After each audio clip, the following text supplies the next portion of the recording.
ఇవాళ మనం different types of hearing AIDS గురించి తెలుసుకుందాం. మొదటిగా వచ్చేసి బీటీఈ, బిహైండ్ ద ఇయర్ అని కూడా పిలుస్తాం.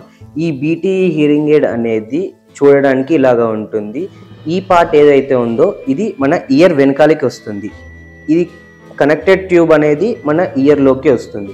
అండ్ నెక్స్ట్ హియరింగ్ ఎయిడ్ వచ్చేసి RIC, receiver in the canal. ఈ ఆర్ఐసి అనేది చూడడానికి ఇలాగా ఉంటుంది. ఈ ఏదైతే పార్ట్ ఉందో ఇది మన ఇయర్ వెనకాలకి వస్తుంది. ఈ ఏదైతే కేబుల్ కనెక్టెడ్ ఉందో ఈ కేబుల్ మాత్రం మన ఇయర్లోకి వస్తుంది. దీనికి ఆ బీటీకి డిఫరెన్స్ ఏంటంటే బీటీ చూడడానికి పెద్దగా ఉంటుంది అండ్ ఈ ఆర్ఐసి ఓన్లీ కేబుల్ మాత్రమే కనిపిస్తుంది. అండ్ ఈ ఆర్ఐసిలో సెకండ్ వర్షన్ ఏదంటే స్లిమ్ ఆర్ఐసి. ఈ స్లిమ్ ఆర్ఐసి చూడడానికి ఇలాగా ఉంటుంది. ఈ ఆర్ఐసి ఎవరైతే చెవులు పెద్దగా ఉంటుందో వాళ్ళకి ఎవరికైతే కనిపించద్దని అనుకుంటారో వాళ్ళకి పర్ఫెక్ట్గా ఉంటుంది.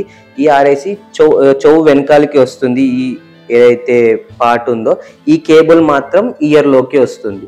అండ్ ఇప్పుడు కస్టమ్ మోడల్స్ అంటే మీ చెవు అచ్చు తీసుకొని ఈ మోడల్ తయారు చేయాల్సి ఉంటుంది. దీన్ని మనం ఐటీ అని పిలుస్తాం, ఇన్ ద ఇయర్. అండ్ ఈ మోడల్లో ఇంకా చిన్న వర్షన్ సిఐసి అని పిలుస్తాం, కంప్లీట్ ఇన్ ద కెనల్. ఇది చూడడానికి ఇలాగా ఉంటుంది, డైరెక్ట్ ఇయర్లోకి పెట్టేసుకోవచ్చు. వీటి అన్నిట్లలో కంటే చిన్న మిషన్ ఏదైతే ఉందంటే డైరెక్ట్ ఫిట్. చూడడానికి ఇలాగా అనిపిస్తుంది ఈ మిషన్. ఇది కూడా డైరెక్ట్ ఇయర్లోకి పెట్టేసుకోవచ్చు.